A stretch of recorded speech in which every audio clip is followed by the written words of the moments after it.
مفتی شعیب اللہ خان صاحب کے بیانات کے لیے مفتی صاحب کے آفیشیل چینل کو سبسکرائب کریں اور زیادہ سے زیادہ شیئر کریں۔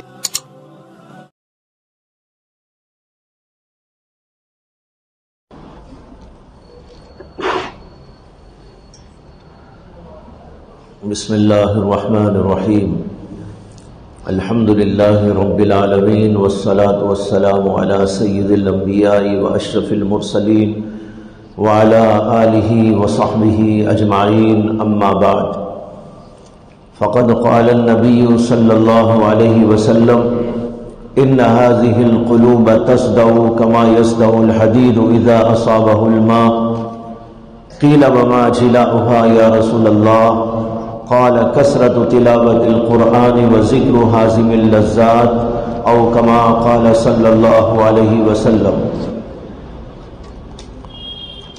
یہ حدیث آپ کے سامنے گزشتہ مجلس کے اندر بھی پڑھی گئی تھی، جس کا ترجمہ یہ ہے کہ نبی اکرم صلی اللہ علیہ وسلم نے فرمایا کہ یہ ہمارے دل زنگ آلود ہو جاتے ہیں، ان کے اوپر زنگ لگ جایا کرتا ہے، اسی طرح جس طرح لوہے کو پانی میں ڈال دینے پر اس کو زنگ لگ جاتا ہے۔ حضرات صحابہ رضی اللہ تعالی عنہم اجمعین نے آپ سے دریافت کیا وما جلاؤہا یا رسول اللہ، اے اللہ کے رسول اس زنگ کو صاف کیسے کیا جائے، اس زنگ کا علاج کیا ہے؟ نبی اکرم صلی اللہ علیہ وسلم نے دو باتیں فرمائی، کثرت تلاوت القرآن و ذکر حازم اللذات۔ اس کا علاج ایک تو یہ ہے کہ قرآن کریم کی کثرت کے ساتھ تلاوت ہو، اور دوسرا یہ ہے کہ موت کو یاد کیا جائے۔ یہ ہے زنگ کا علاج جو دلوں پہ لگ جاتا ہے، جو نبی اکرم صلی اللہ علیہ وسلم نے ارشاد فرمایا۔ پہلے جو اس میں آیا ہے جملہ، اس کی تشریح تو میں نے گزشتہ بار عرض کر دی تھی، ان هذه القلوب تصدع، دلوں پہ زنگ لگ جاتا ہے۔ یہ زنگ کیا ہے اور اس کی حقیقت کیا ہے، اور پھر اللہ کے نبی نے جو اس کے لیے مثال دے کر سمجھایا، اسی طرح زنگ لگ جاتا ہے جیسے لوہے کو زنگ لگ جاتا ہے جب اس کو پانی میں ڈال کے چھوڑ دیا جاتا ہے۔ اس کی میں نے تشریح آپ کے سامنے عرض کر دی تھی۔ اس کے بعد دوسرا حصہ ہے اسی حدیث پاک کا کہ صحابہ کرام نے پوچھا کہ یا رسول اللہ زنگ کو دور کیسے کیا جائے؟ ہر بیماری کا علاج ہوتا ہے، زنگ کا بھی علاج ہے۔ جیسے دنیا کی بہت سی چیزوں کو زنگ لگ جاتا ہے تو اس کا علاج اور اس کا جلا ہے، یعنی اس کی صفائی ہوتی ہے۔ لوہے کو زنگ لگ گیا تو اس کو صیقل کیا جاتا ہے، تانبے کو لگ جائے، پیتل کو لگ جائے یا اور کسی چیز کو لگ جائے تو اس کی صفائی کا طریقہ دنیا میں موجود ہے۔ اسی طریقے پر دل کو اگر زنگ لگ جائے، گناہوں کا زنگ، کفر کا زنگ، شرک کا زنگ، معصیتوں کا، خواہشوں کا، لذتوں کا، اور اس کی وجہ سے دل ستیاناس ہو جائے۔ جب دل پر زنگ آتا ہے، عبادت میں مزہ نہیں آتا، ذکر میں لذت نہیں آتی، اللہ کی طرف توجہ نہیں ہوتی، دل کے اندر سختی پیدا ہو جاتی ہے، جس سختی کی وجہ سے آدمی کے دل کے اندر کوئی اچھائی نہیں گھستی۔ قرآن پڑھیے کوئی اثر نہیں، حدیث بولیے کوئی اثر نہیں، اللہ کی وعیدوں کو سنائیے دل میں کوئی جنبش نہیں، حالات پیش آ جائیں لیکن اس کا کوئی اثر قبول نہیں کرتا۔ یہ بہت خطرناک بیماری، معمولی بیماری نہ سمجھے۔ اللہ کے رسول علیہ الصلوۃ والسلام نے خاص طور پر یہ جملے ارشاد فرمائے ان هذه القلوب تصدع كما يصدع الحديد اذا اصابه الماء. اگر یہ معمولی بات ہوتی تو اللہ کے رسول کیوں بولتے؟ بڑا اہم تھا مسئلہ، گھمبیر تھا، اس لیے اللہ کے نبی علیہ الصلوۃ والسلام نے متوجہ فرمایا. اور حضرات صحابہ علیہم الرضوان، ان کا بھی ایک کمال ہے کہ انہوں نے فوری طور پر یہ پوچھ لیا اللہ کے نبی علیہ الصلوۃ والسلام سے کہ اس کا علاج بھی بتا دیجیے. یہ حضرات صحابہ کا فہم تھا، حضرات صحابہ کا ذوق تھا، ایمان کا ذوق، ایمان کا شوق، نیکیوں کی طرف ان کے دل کا مائل ہونا، جس کی وجہ سے انہوں نے سوال کیا. آج عموماً ایسا ہوتا ہے کہ لوگوں کے سامنے ایک بات بیان کی جائے تو وہ سوال بھی نہیں کرتے، دل میں کفر پلتا رہتا ہے. ارے ہمارے کفر کا علاج کیا؟ کسی عالم کے پاس نہیں جائیں گے، کسی شیخ کے پاس نہیں جائیں گے، کسی اہل علم کی خدمت میں نہیں جائیں گے. بس دل میں کفر پل رہا ہے اور یہ سو رہے ہیں، کھا رہے ہیں، پی رہے ہیں، دنیا کے عیش میں ہیں، مزوں میں ہیں، دل اندر ستیاناس ہوتا چلا جاتا. حضرات صحابہ ایسے نہیں تھے، اسلاف ایسے نہیں تھے. ان کو جہاں ضرورت ہوتی تھی سوال کرتے تھے. ہاں، غیر ضروری سوال بھی نہیں کرتے تھے. آج کا مزاج ایسا ہے، غیر ضروری باتیں پوچھیں گے، ضروری باتیں نہیں پوچھیں گے. ایک صاحب نے ایک بار ہم سے سوال کیا، لکھ کر وہ بھی، کہ حضرت آدم علیہ السلام کو اللہ نے جب آسمانوں سے دنیا میں نازل فرمایا تھا تو انہوں نے سب سے پہلے دنیا میں کیا کھایا تھا؟ ماشاءاللہ بہت بڑی تحقیق چاہتے ہیں. حدیث میں آتا ہے کہ ایک صحابی نبی اکرم صلی اللہ علیہ وسلم کی خدمت میں حاضر ہوئے اور انہوں نے عرض کیا کہ یا رسول اللہ، جو ہے مجھے فلاں چیز آپ بتا دیجیے. کچھ دقیق مسئلہ پوچھا، غیر ضروری تھا. اللہ کے نبی صلی اللہ علیہ وسلم نے فرمایا کہ تم غرائب علم کے بارے میں پوچھ رہے ہو، لیکن کیا ضروریات تم کو معلوم ہو گئی؟ غرائب علم یعنی دقائق علم تو پوچھنے کو آ گئے، لیکن کیا تمہیں موٹی موٹی باتیں معلوم ہیں؟ اب وہ بیچارے ہکے بکے. اللہ کے نبی صلی اللہ علیہ وسلم فرمایا کہ جاؤ پہلے ضروریات یاد کرو، ضروریات دریافت کرو، ان کا علم حاصل کرو، پھر اس کے بعد دقائق کا علم حاصل کرو. تب دیکھیے یہ کیا سوال ہے. آدم علیہ السلام آئے، اللہ نے جو بھی کھلایا ہوگا کھائے ہوں گے. اس سے ہمارے ایمان کا یا ہمارے اعمال کا کوئی تعلق نہیں. نہ ایمان میں اضافہ ہوگا، نہ عمل میں کوئی نکھار. ایسے غیر ضروری سوالات لوگ کرتے ہیں. لیکن ان سے پوچھئے کہ جناب فرائض بتائیے، نہیں معلوم. واجبات بتائیے، پتہ نہیں. نماز کیسے پڑھتے ہیں، اس کا کوئی علم نہیں. لیکن پوچھیں گے تو بڑی دقیق باتیں پوچھیں گے جو ان کی عقل سے بھی دور ہوگی. اگر بتایا جائے تو سمجھ میں بھی نہ آئے. یہ ایک شیطانی کھیل ہے، شیطانی وسوسہ ہے کہ انسان کو شیطان غیر ضروری کاموں میں لگاتا ہے، ضروریات سے ان کو دور کر دیتا ہے. تو یہ عرض کر رہا تھا کہ حضرات صحابہ علیہم الرضوان بڑے عقل مند تھے، ضروریات پوچھتے تھے. جو غیر ضروری وہ سوال نہیں کرتے تھے، جو ضرورت کی بات ہوتی وہ پوچھا کرتے، اور اس کو پوچھ کر انہوں نے حاصل کیا اور پھر بعد والوں تک پہنچایا، یہاں تک کہ وہ علم ہماری طرف منتقل ہو کر ہمارے پاس آج موجود ہے. تو بتائے رہا ہوں کہ صحابہ نے پوچھا وما جلاؤہا یا رسول اللہ. آپ نے بڑا اہم پہلو ہمارے سامنے رکھا ہے کہ دلوں کو زنگ لگ جاتا ہے. اب یہ بھی بتا دیجئے کہ زنگ کو دور کیسے کیا جائے، اس کا علاج کیا ہے. نبی اکرم صلی اللہ علیہ وسلم نے اس کے جواب کے اندر دو باتیں فرمائی. ایک ہے قرآن پاک کی تلاوت اور دوسرے ہے موت کو یاد کرنا۔ یہ دو چیزیں انسان کے دل کو سنوارتی ہیں، بناتی ہیں اور اس کے اوپر کے گرد و غبار کو اور اس کے اندر کے زنگ کو دور کرتی ہے۔ لہذا یہ دو بڑی اہمیت کے ساتھ اپنی زندگی میں داخل کرنا چاہیے، کثرت سے قرآن پاک کی تلاوت بھی ہو اور موت کو یاد کیا جائے۔ قرآن پاک اللہ کا کلام ہے، عظیم الشان کلام ہے، اس کے اندر بڑی تاثیر موجود ہے۔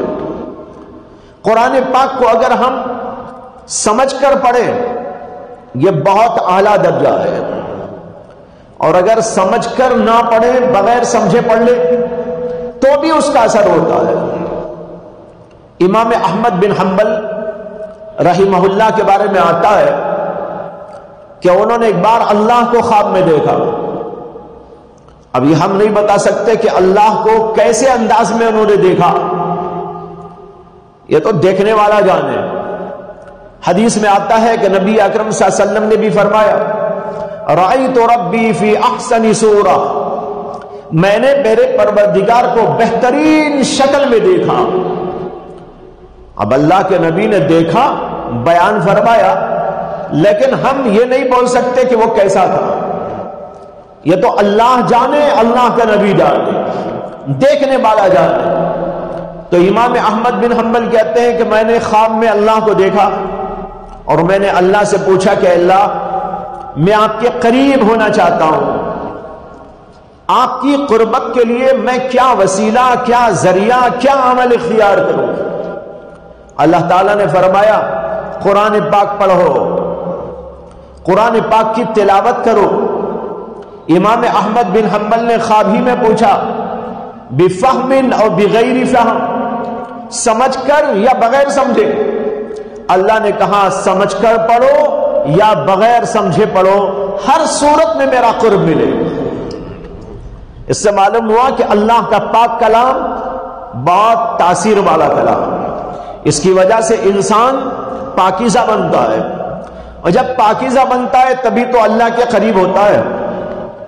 اگر پاکیزہ نہ ہوا تو قریب کیسے ہو جاتا؟ معلوم ہوا کہ قرآن پاک کی یہ برکت ہے، اس کی تاثیر ہے کہ اس کا دل صاف ہوتا ہے، اس کی نگاہ صاف ہوتی ہے، اس کے اعمال و اخلاق صاف ہوتے ہیں، اس کا عقیدہ و نظریہ صاف ہوتا ہے، یہاں تک کہ وہ مجلہ، مصفہ، وہ پاکیزہ بن جاتا ہے اور اللہ کے قریب ہو جاتا ہے۔ تو اسی لیے بھائیوں، قرآن پاک کی تلاوت کثرت کے ساتھ کرنے کا معمول بنائے، اس سے ہمارا دل آہستہ آہستہ پاک ہوتا چلا جائے گا، صاف ہوتا جائے گا، اس کے اوپر لگا ہوا زنگ اللہ تبارک و تعالی دھوتے چلے جائے گا۔ حدیث میں آتا ہے کہ ایک بار نبی اکرم صلی اللہ علیہ وسلم نے حضرت عبداللہ بن مسعود رضی اللہ عنہ سے فرمایا کہ تم قرآن پاک مجھے پڑھ کر سناؤ۔ حضرت عبداللہ بن مسعود کو بڑا تعجب ہوا، انہوں نے کہا یا رسول اللہ، قرآن تو آپ پر نازل ہوا ہے، میں آپ کو کیا سناؤں؟ میری کیا بساط، میری کیا حیثیت؟ اللہ کے نبی صلی اللہ علیہ وسلم فرمایا کہ میرا جی چاہتا ہے کہ میں تم سے سنوں۔ تو حضرت عبداللہ بن مسعود رضی اللہ عنہ نے پڑھنا شروع کیا، پڑھتے چلے گئے، پڑھتے چلے گئے۔ بہت دیر کے بعد پڑھتے پڑھتے جو ہے آگے بڑھے تو اللہ کے نبی نے ان کو روکا کہ بس کرو۔ حضرت عبداللہ بن مسعود رضی اللہ عنہ نے حضور اقدس صلی اللہ علیہ وسلم کو دیکھا کہ آپ کی آنکھوں سے آنسو جاری ہے۔ قرآن پاک کی تلاوت کا اثر اللہ کے نبی علیہ الصلوۃ والسلام پر مرتب ہو رہا ہے۔ اللہ کے نبی کے دل پہ غبار تو نہیں، اللہ کے نبی کے دل پر زنگ تو نہیں۔ دیکھو اثر کیسا ہوتا ہے کہ آنکھوں سے آنسو نکلنے شروع ہو جاتے ہیں، اور جن کے دلوں کے اوپر زنگ ہوتا ہے وہ زنگ بھی دور ہوتا ہے، اور زنگ دور ہوتا ہے اللہ کا کلام اندر اترتا ہے، اور کلام اندر اترتا ہے دل کے اندر عجیب کیفیت ہو جاتی ہے، اور اس کا اثر آنکھوں سے ظاہر ہوتا ہے کہ آنسو نکلنے لگتے ہیں۔ ایسے بے شمار واقعات ہیں، احادیث کے اندر بھی آتے ہیں اور اس کے علاوہ بزرگوں سے بھی آتے ہیں۔ دیکھو کس طرح زنگ نکلتا ہے دل کا، کہ آپ کو معلوم ہے کہ حضرت عمر بن خطاب رضی اللہ عنہ کتنے بڑے اسلام کے دشمن تھے۔ شروع میں اللہ کے نبی کے دشمن تھے، مسلمانوں کے دشمن تھے، اتنے سخت ترین دشمن کہ جو مسلمان ہو جاتا اس کو تکلیف دینے میں حد سے زیادہ تجاوز کرتے تھے، مارنا، تکلیف پہنچانا، باندھ کے ڈال دینا، قتل و غارت گری پر اتر آنا۔ یہ حضرت عمر رضی اللہ عنہ کا مزاج تھا، اتنا سخت ترین مزاج، دل کے اوپر سختی طاری ہے۔ ثم قست قلوبکم، تمہارے دل سخت ہو گئے، اللہ نے کہا، اس کے مصداق تھے۔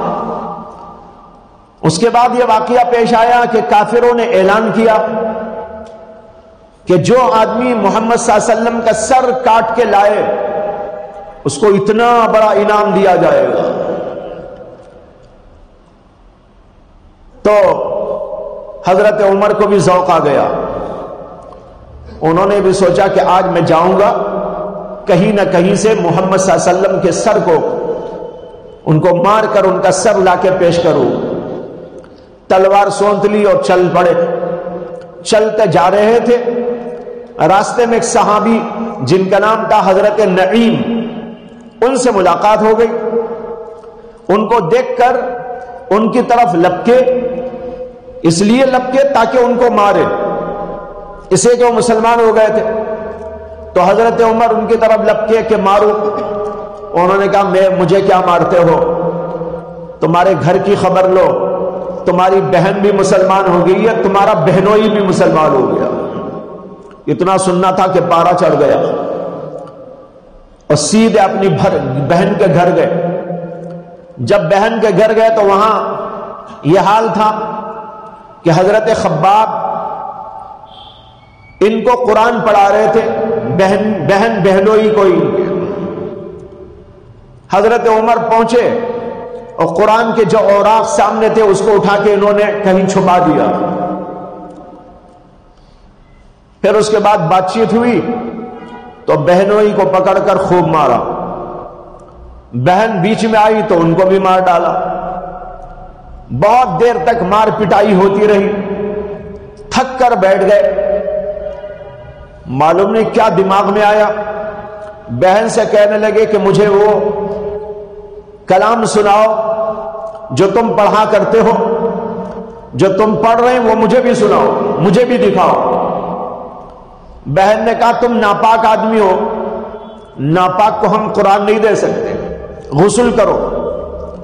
وہی انہوں نے غسل کیا۔ اس کے بعد قرآن کے اوراق ان کے سامنے رکھے گئے۔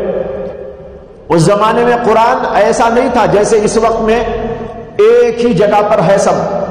جو آیتیں اس وقت تک نازل ہوئی، کسی کے پاس تھوڑی، کسی کے پاس تھوڑی موجود تھی۔ ان کے پاس جو ٹکڑا تھا اس کے اندر سورہ طٰہٰ کی آیتیں تھیں، وہ ان کے سامنے رکھا گیا تو اس کو پڑھنے لگے۔ طٰہٰ ما انزلنا علیک القرآن لتشقى الا تذکرۃ لمن یخشی تنزیلا ممن خلق الارض والسماوات العلی الرحمن علی العرش استوى له ما فی السماوات وما فی الارض وما بینہما وما تحت الثری۔ پڑھتے جا رہے اور جو پڑھ رہے ہیں دل کے اوپر کا غبار چھٹ رہا ہے، زنگ دور ہوتا جا رہا ہے۔ کچھ ہی دیر میں کہنے لگے وہ عمر جو ابھی آئے تھے مارنے کے لیے محمد صلی اللہ علیہ وسلم، قتل کر کے سر لے جانے کے لیے محمد صلی اللہ علیہ وسلم کا، اب اتنے میں کہتے ہیں اپنی بہن کو، بہنوئی کو، مجھ کو بھی لے کر چلو، محمد کا غلام ہونا چاہتا ہوں۔ دیکھ رہے ہیں قرآن پاک کی تاثیر، پورا زنگ دور ہو گیا۔ اب کتنا زبردست زنگ جمع ہوا تھا ان کے دل کے اوپر، کفر کا، شرک کا، معصیت کا، لیکن سارا زنگ دور ہو گیا۔ اس سے پہلے بھی انہوں نے قرآن سنا تھا، تھوڑا تھوڑا اثر ہوتا رہا تھا، آج پوری طرح اثر ہو گیا کہ دل سارا دھل گیا، ایمان کے لیے تیار ہو گیا۔ اب گئے محمد صلی اللہ علیہ وسلم کی خدمت میں۔ یہ وہ دور تھا کہ اللہ کے نبی علیہ السلام مکے کی گلیوں میں، وادیوں میں کھلم کھلنا پھر نہیں سکتے تھے۔ دار ارقم میں آپ بند تھے، جو ایک صحابی کا مکان تھا۔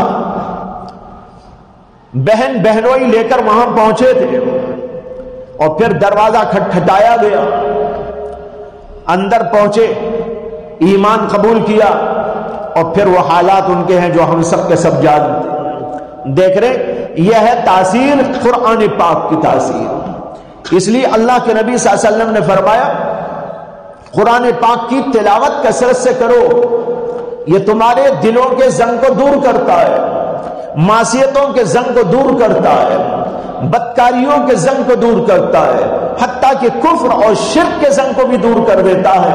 اتنی بڑی تاثیر اس کے اندر رکھے ہوئی ہے۔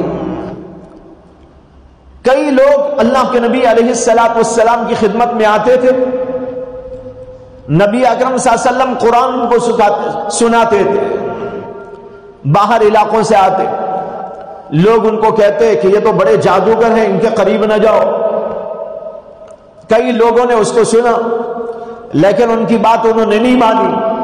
اللہ کے نبی صلی اللہ علیہ وسلم کی خدمت میں آئے اور بات چیت کی اور کہا آپ کے اوپر کیا نازل ہوا ہے، کیا کلام۔ اللہ کے نبی علیہ السلام نے قرآن سنایا۔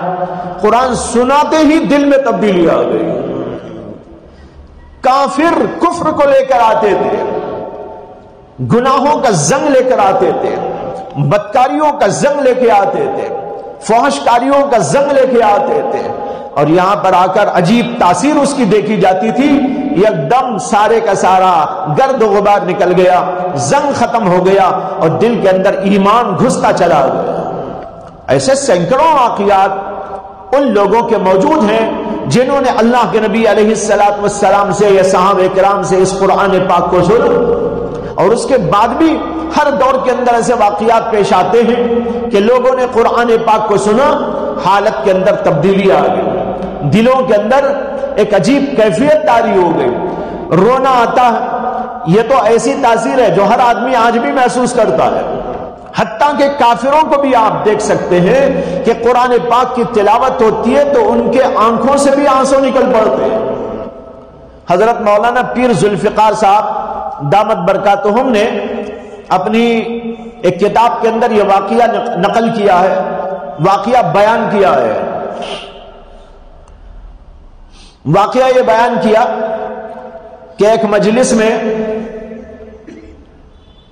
قاری عبد الباسط عبد الصمد، جو مصر کے مشہور قاری ابھی قریب زمانے میں گزرے، وہ آئے تھے، اور مولانا پیر ذوالفقار صاحب بھی اس مجلس میں موجود تھے۔ تو لوگوں نے ان سے سوال کیا کہ آپ دنیا بھر میں جاتے ہیں، قرآن پاک کی تلاوت کرتے ہیں، آپ کی زندگی میں قرآن سے متعلق کوئی حیرت انگیز اور عجیب واقعہ پیش آیا ہے تو سنائیے۔ جب ان سے سوال ہوا تو انہوں نے ایک واقعہ سنایا۔ انہوں نے کہا میری زندگی کا عجیب واقعہ یہ ہے کہ ایک بار جمال عبد الناصر، جو مصر کے صدر تھے اور کمیونسٹ ذہن کے بھی تھے، انہوں نے اچانک میرے پاس پیغام بھیجا کہ میرا ایک سفر ماسکو کا ہونے والا ہے اور میں چاہتا ہوں کہ آپ میرے ساتھ میں چلیں گے۔ اب ملک کے صدر کا پیغام ہے، جانا ہی تھا۔ قاری صاحب کہتے ہیں کہ میں تیار ہو گیا، جب جانا تھا اور مجھ کو لے کر چلے۔ ماسکو میں مختلف جگہ پر جمال عبد الناصر صاحب کی میٹنگیں ہوتی تھی، سیاسی میٹنگیں، اور جتنے لوگ جمع ہوتے تھے وہ سب کے سب کمیونسٹ ذہن کے ہوتے تھے۔ اسے کہ پورا ماسکو، جیسے کہ آپ جانتے ہیں، روس کا علاقہ، اور روس اس زمانے کے اندر بھی اب بھی یہ سب کمیونسٹ ذہن کے لوگ ہیں۔ تو کہتے تھے کہ وہاں پر کئی جگہ ان کی میٹنگیں تھیں اور میں بھی ان کے ساتھ شریک ہوتا تھا، اور جمال عبد الناصر صاحب کا یہ طریقہ رہا وہاں پر کہ ہر میٹنگ سے پہلے وہ اعلان کرتے کہ میرے ساتھ میرے ایک ساتھی آئے ہیں، وہ پہلے کچھ پڑھیں گے، اس کے بعد میٹنگ ہوگی۔ کہتے ہیں کہ میں قرآن پاک کی آیات تلاوت کرتا، پھر اس کے بعد میٹنگ ان کی ہوتی، میں بیٹھا رہتا۔ کہتے ہیں کہ ایک بار اسی طرح میٹنگ تھی، بہت سارے لوگ جمع تھے، اور مجھے انہوں نے کہا کہ قرآن پاک کی تلاوت کر، تو میں تلاوت کرنے لگا، اور جتنا مجمع بیٹھا تھا سارا کمیونسٹ لوگوں کا تھا، اور عربی زبان سے تو کوئی بھی واقف نہیں تھا۔ کہتے ہیں کہ میں قرآن پاک کی تلاوت کرتا رہا، بہت دیر کے بعد جب میں نے اپنی تلاوت ختم کی تو میں نے سارے لوگوں کو دیکھا کہ ہر آدمی رو رہا۔ کہتے ہیں ہر آدمی رو رہا۔ تو جمال عبد الناصر صاحب اٹھے اور انہوں نے کہا کہ بھائی آپ لوگ سب رو رہے ہیں، کیا بات ہے، کیوں رو رہے ہیں؟ کیا ہمارے قاری صاحب نے کوئی ایسی بات آپ کو کہہ دی، کوئی گستاخی ہو گئی، کیا ہو گیا آخر؟ تو ان لوگوں نے کہا ہمیں پتہ نہیں کہ ہم کیوں رو رہے ہیں، لیکن یہ جو چیز پڑھ رہے تھے اس کا اثر ہم اپنے دلوں میں محسوس کر رہے تھے۔ بھائیوں، ایک کافر پر قرآن کا اثر ہو سکتا ہے، اور کفر و شرک والے ذہنوں کے اندر یہ اپنا اثر دکھا سکتا ہے، تو ہم تو ماشاءاللہ مومن ہیں، اللہ پر ایمان رکھتے ہیں، قرآن پر ایمان رکھتے ہیں، نبی پر ایمان رکھتے ہیں، قرآن پر ایمان رکھتے ہیں، تو اس کا اثر ہمارے دلوں پر نہ ظاہر ہو، ایسا نہیں ہو سکتا۔ لہذا ہمیں بڑے اہتمام کے ساتھ قرآن پاک کو پڑھنا چاہیے۔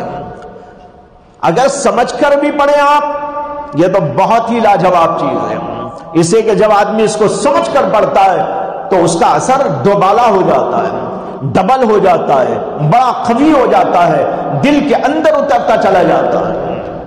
اسے کہ قرآن کریم کے اندر جنت کا ذکر ہے، دوزخ کا ذکر ہے، آخرت کا ذکر ہے، ثواب اور عذاب کا ذکر ہے، اور حساب اور کتاب کا ذکر ہے، اللہ کی جلالتوں کا، عظمتوں کا ذکر ہے، انبیاء کرام علیہم السلام اور ان پر ایمان لانے والے بندوں کے ساتھ جو اللہ کا انعام کا سلوک رہا اس کا ذکر ہے، اور اسی طرح جو نہ ماننے والے تھے اللہ نے ان کے ساتھ میں کیا کیا اس کا نقشہ کھینچا گیا ہے۔ یہ ساری باتیں وہ ہیں جب آدمی اس کو سوچ کر سمجھ کر پڑھتا ہے تو ان میں سے ہر بات کا اثر ہوتا ہے۔ اللہ کے بارے میں کیسی کیسی آیتیں ہیں، اللہ کی بڑائی اور عظمت کی کیسی کیسی دلیلیں بیان کی گئی ہیں، جنت اور دوزخ کا کیسا عجیب نقشہ کھینچا گیا ہے۔ میں پہلے بھی یہ واقعہ سنا چکا ہوں آپ کو غالباً، امام محمد ابن المنکدر کا، جو بڑے عظیم الشان محدث تھے، ان کی روایات بخاری میں، مسلم میں، ترمذی میں، ابو داؤد میں، تمام حدیث کی کتابوں میں موجود ہے۔ جب وہ ایک بار رات میں گھر آئے، کھانا کھا لیا، تو اس کے بعد بیٹھ کر تلاوت شروع کر دی۔ تلاوت کرتے رہے، اور تلاوت میں یہ آیت ان کے سامنے آئی جس میں اللہ نے کافر لوگوں کا تذکرہ کرتے ہوئے ان کے اوپر ہونے والے عذابات کا ذکر کیا، اور اسی میں یہ آیت ہے وَبَدَا لَهُم مِّنَ اللَّهِ مَا لَمْ يَكُونُوا يَحْتَسِبُونَ۔ ان کافروں پر ایسے ایسے عذابات کھلیں گے، ایسے ایسے عذابات ان کے سامنے ظاہر ہوں گے، مَا لَمْ يَكُونُوا يَحْتَسِبُونَ، جس کا ان کو وہم و گمان بھی نہ تھا۔ آدمی جو سوچتا ہے وہ اپنے ماحول کے اعتبار سے سوچتا ہے، عذاب کی کتنی بھی سختی بیان کرو وہ دنیا کے حساب سے سوچے گا، ایسا ہوگا ایسا ہوگا ایسا ہوگا، لیکن بھائی جب وہاں جائے گا تو پتہ چلے گا میرے وہم و گمان بھی نہیں تھا، ویسی ویسی باتیں یہاں موجود ہیں۔ اسی طرح جب جنت کا ذکر آتا ہے اور جنت کی نعمتوں کا تذکرہ آتا ہے، انار، بلڈنگ، بڑی عظیم الشان جنت، تو آدمی اپنے حساب سے سوچتا ہے، اس کا ذہن جہاں تک جائے گا نا، ایسی بلڈنگ ایسی بلڈنگ، یہ بلڈنگ وہ عظیم الشان، یہ جتنا بھی سوچے گا دنیا کو سامنے رکھ کر سوچتا ہے۔ لیکن جب جائے گا وہاں تو پتہ چلے گا کتنا بے وقوف تھا تو کہ دنیا کو سامنے رکھ کر جنت کو سمجھنا چاہتا تھا۔ ارے جنت تو چیزیں دیگر است، وہ تو کوئی اور ہی چیز ہے، وہ ایسی نہیں ہے یہاں دنیا کی اینٹ و پتھروں کے ساتھ بنی ہوئی۔ ایک حدیث میں آتا ہے، حضرت سیدنا ابو ہریرہ رضی اللہ عنہ روایت کرتے ہیں کہ اللہ کے نبی علیہ السلام سے پوچھا گیا کہ یا رسول اللہ جنت کیسی ہے؟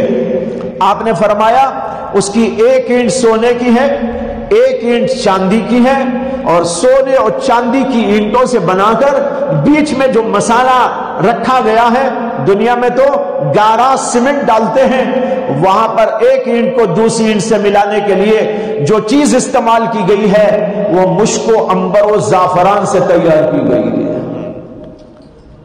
اور پھر کتنی بڑی ہے، اس کی ایک فلور زمین سے لے کر آسمان تک،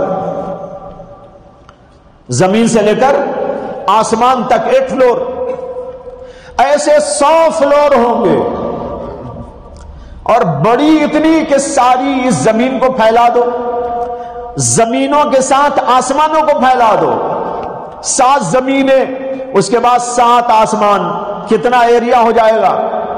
اتنے بڑے ایریا پر 100 فلور کی بلڈنگ، سونے اور چاندی کی اینٹوں اور پتہ نہیں کیا کیا ڈال کر بنائی گئی۔ اب ذرا امیجن کر کے دیکھیے، تصور کر کے دیکھیے کیسی ہوگی۔ لیکن وہ بھی تصور آپ کا جو ہوگا نا وہ دنیا ہی کے حساب سے ہوگا، لیکن وہاں جائیں گے تو آپ کہیں گے لا حول ولا قوت الا باللہ، میں نے کیا سوچا تھا، وہ تھوڑا ہی جنت ہے، یہ تو کچھ اور ہے۔ اسی لیے قرآن نے ایک جگہ پر فرمایا مشتبہا وغیر متشابہ، وہاں کی جو نعمتیں ہیں، وہاں کے پھل، وہ سب ایسے ہیں مشتبہا غیر متشابہ، صورت کے اعتبار سے دیکھیں تو ایسے ہی ہیں جیسے کہ ہمارے یہاں کے ہیں، لیکن حقیقت میں دیکھیں تو کچھ اور ہی ہے، غیر متشابہ۔ تو یہ ہے جنت۔ تو میں یہ عرض کر رہا تھا کہ اللہ نے کہا وَبَدَا لَهُم مِّنَ اللَّهِ مَا لَمْ يَكُونُوا يَحْتَسِبُونَ، کافروں کے سامنے ایسے سخت ترین عذابات آئیں گے جن کا ان کو کبھی وہم و گمان بھی نہ تھا۔ بڑی خطرناک آیت ہے، دلوں کو دہلا دینے والی۔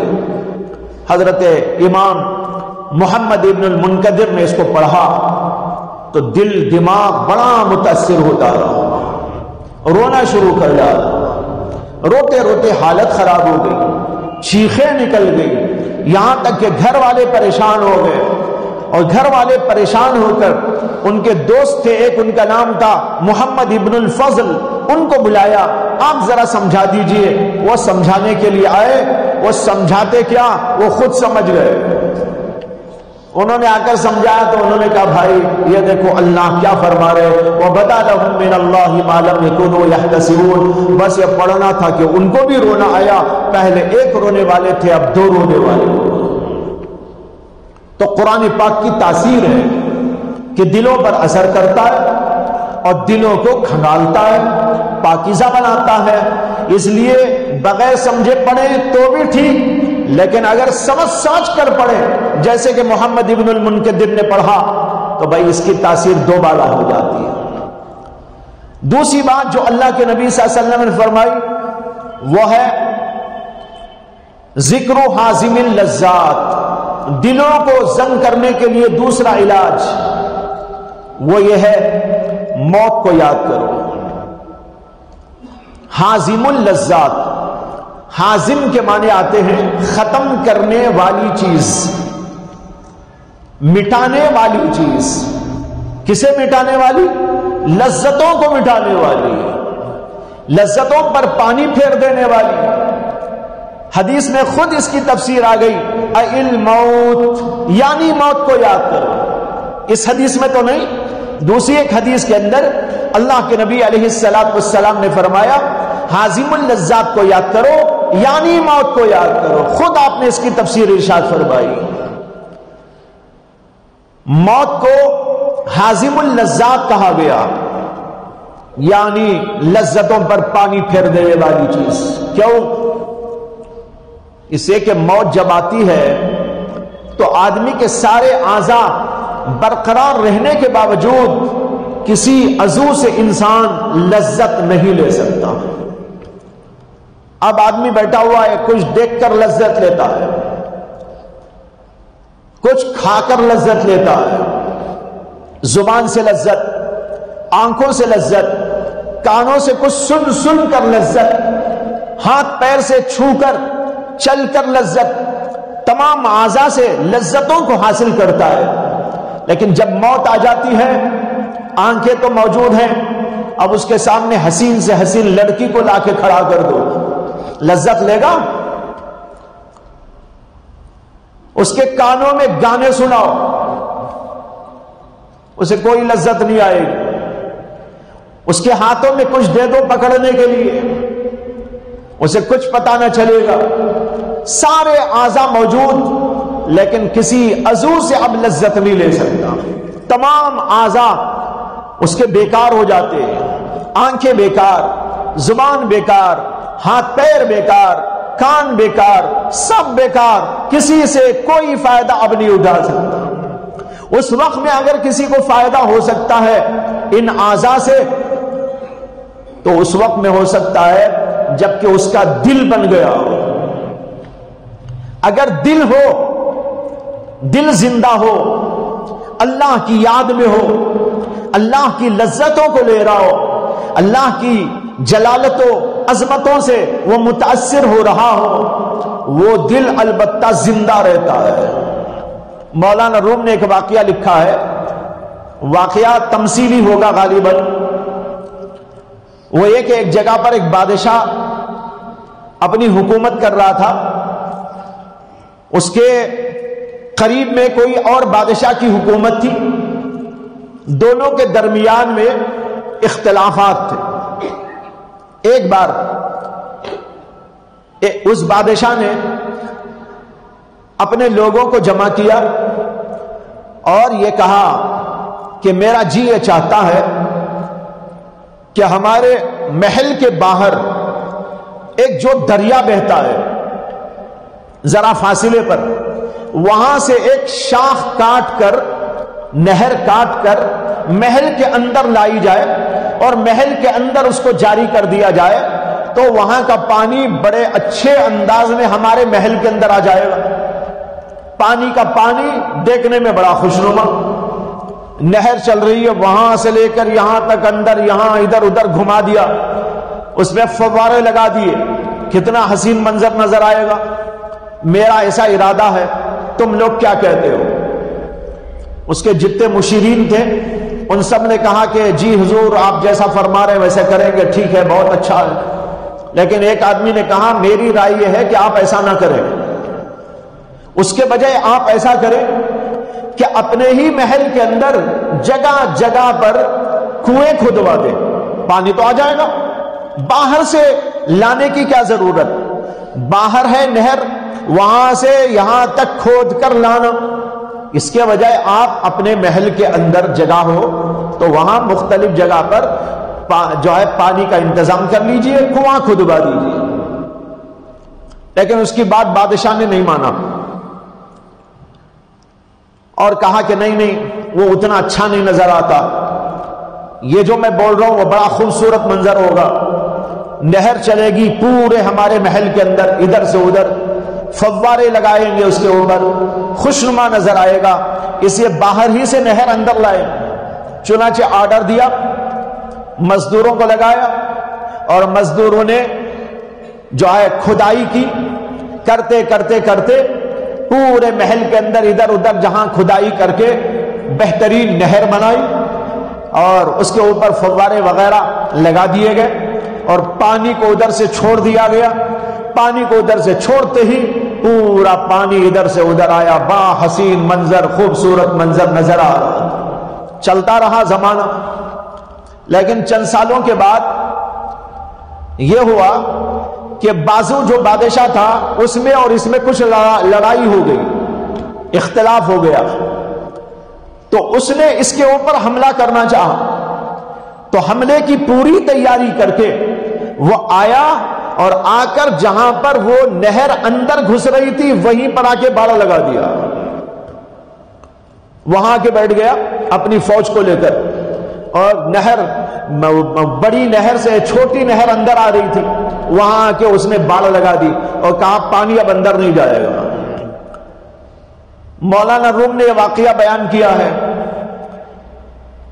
اور جب یہ ہوا تو وہ بادشاہ پریشان ہو گیا، اس لیے کہ اب پانی اندر نہیں جا سکتا تھا، ادھر کا پانی تو ادھر ہی رک گیا، اب اندر جانے کی کوئی چانس موجود نہیں۔ اب اندر پیاس سے لوگ بےتاب ہیں، پریشان ہیں، پانی کا کوئی انتظام نہیں ہے۔ لوگوں کو بادشاہ نے جمع کیا اور سارے لوگ جمع ہوئے تو بادشاہ نے کہا بھائی ایسا ہو گیا ہے، اب کیا کیا جائے؟ تو وہ آدمی جو پہلے کہہ رہا تھا کہ ایسا نہ کرو، اندر ہی کنواں کھدواؤ، اس نے اٹھ کر کہا حضور اسی لیے میں نے کہا تھا، یہ باہر کا پانی اندر آنا بند ہو گیا تو آپ کیا کریں گے؟ اب تو دیکھیے پوری مصیبت آ گئی۔ اگر کنواں اندر ہوتا تو بادشاہ وہ آپ کے کنویں کو کچھ نہ کر سکتا تھا، وہ نہر عام نہر تھی، وہاں سے آنے کا راستہ بند ہو گیا۔ اگر آپ کے اندر یہاں پانی ہوتا تو وہ بادشاہ آپ کا کچھ نہ بگاڑ سکتا تھا، اسی لیے میں نے کہا۔ مولانا روم یہ واقعہ لکھ کر کہتے ہیں کہ جس طریقے پر باہر سے اندر یہ شاخیں لا کر پانی کا انتظام کیا تھا، اسی طرح ہم لوگ بھی اپنی آنکھوں سے، اپنی زبان سے، اپنے کانوں سے، اپنے ہاتھ پیر سے باہر کی لذتیں اندر اتارتے ہیں، باہر کی لذتیں اندر لیتے، لیکن جو ہی جیسے وہاں بادشاہ آ کر بیٹھ گیا، یہاں ایک دن فرشتہ آ کے بیٹھ جائے گا۔ فرشتہ آ کر جب روح قبض کر لے گا تو آنکھیں کام کرنا بند کر دے گی، اب باہر کی کوئی لذت اندر نہیں جا سکتی۔ آنکھیں پھٹی کے پھٹی ہیں، جیسے وہ نہر پھٹی کے پھٹی تھی، لیکن پانی آیا نہیں آیا۔ یہاں آنکھیں پھٹی کی پھٹی ہیں لیکن دیکھ نہیں سکتا۔ حسین لڑکیاں یہاں سے وہاں تک کھڑا کر دو، اب تو دیکھتا ہے، مرنے کے بعد کیا دیکھے گا؟ گانے سننے کا بڑا شوق ہے، لیکن جب مر جائے گا اس کے ٹیپ ریکارڈ لا کے لگا دو یا اور کچھ لا کے لگا دو، موبائل اس کے کانوں میں لگا دو، کچھ اس کو سنائی نہیں دے گا۔ باہر کی کوئی لذت اندر نہیں جا سکتی، اس لیے کہ اللہ کے فرشتے نے باڑ لگا دی، اب باہر کی کوئی لذت اندر نہیں جائے گی۔ مولانا روم لکھتے ہیں اسی طریقے پر ہماری یہ لذتیں ختم ہو جائیں گی ایک دن، لیکن جیسے وہ آدمی کہہ رہا تھا اندر کنواں کھدواؤ، اس طرح اگر ہم اپنی اس زندگی کے اندر دل میں اللہ کی معرفت اور اللہ کی محبت کا چشمہ جاری کر لیں تو فرشتہ بھی کچھ نہیں بگاڑ سکے گا۔ دیکھ رہے بھائیوں کیا بہترین مثال دی، اندر چشمہ معرفت، اندر چشمہ محبت جاری کرو، اللہ کی محبت کا چشمہ ہے، اللہ کی معرفت کا چشمہ ہے، وہ اندر باقی رہے گا۔ آنکھیں بند ہو جائے، زبان بند ہو جائے، کان بند ہو جائے، ہاتھ پیر سب ختم ہو جائے، لیکن اندر معرفت کا چشمہ، محبت کا چشمہ باقی رہے گا۔ مرنے کے بعد بھی اپنے ساتھ ہو جائے گا، اس کے اوپر کوئی فرشتہ باڑ نہیں لگا۔ یہ عجیب مثال دی مولانا روم نے۔ اس لیے بھائیو ہمیں کیا کرنا ہے؟ یہ کرنا ہے کہ اپنے آپ کو بنانا، اپنے آپ کو سنوارنا، اپنے دلوں کے اندر محبت و معرفت کے چشمے جاری کر لینا۔ یہ آنکھیں اور یہ کان اور یہ ہاتھ اور پیر، اس سے اچھی چیزیں تو اختیار کرو، بری چیزیں اختیار کریں گے کچھ کام نہیں آنے والی۔ یہ بات میں نے اس پر عرض کی کہ اللہ کے نبی علیہ السلام نے موت کو حازم اللذات فرمایا، لذتوں کو ختم کر دینے والی۔ دیکھو ساری لذتیں دنیاوی ختم، اب اگر کوئی باقی رہ سکتی ہے تو وہ کون سی لذت؟ وہ روحانی لذت، وہ چشمہ معرفت، وہ چشمہ محبت، اس کی لذتیں برقرار رہیں گی، باقی سب ختم کر دی جائے گی۔ اسی اللہ کے نبی نے اس کو حازم اللذات کہا، اس کو یاد کرنے کا حکم دیا کہ اگر اس کو یاد کرتے رہو ایک دن موت آنے والی ہے، ایک دن میں مرنے والا ہوں، ایک دن اللہ کے سامنے جانے والا ہوں، ایک دن اللہ کو حساب و کتاب مجھ کو دینا ہے، جنت و دوزخ آنے والی ہے، پتہ نہیں میرا حشر کیا ہوگا۔ اگر آدمی روزانہ اس کو یاد کرتا ہے، ایک حدیث میں فرمایا جو آدمی روزانہ 20 دفعہ موت کو یاد کرے گا اس آدمی کو شہیدوں میں شامل کر لیا جائے گا، اس کو شہیدوں میں۔ کیوں؟ اس لیے کہ جو آدمی دن میں 20 دفعہ موت کو یاد کرے گا وہ کیا کرے گا؟ اپنے نفس سے مقابلہ کرے گا، گناہوں سے مقابلہ کرے گا، جیسے شہید کافروں سے مقابلہ کرتا ہے اور شہادت کا مقام پا لیتا ہے، اسی طرح موت کو بار بار یاد کرنے والا نفس سے جہاد کرتا ہے۔ نفس تو بہت بڑا کافر ہے، ان کافروں سے بڑا کافر یہ، اس سے جہاد، اس کو کہتے ہیں جہاد بن نفس۔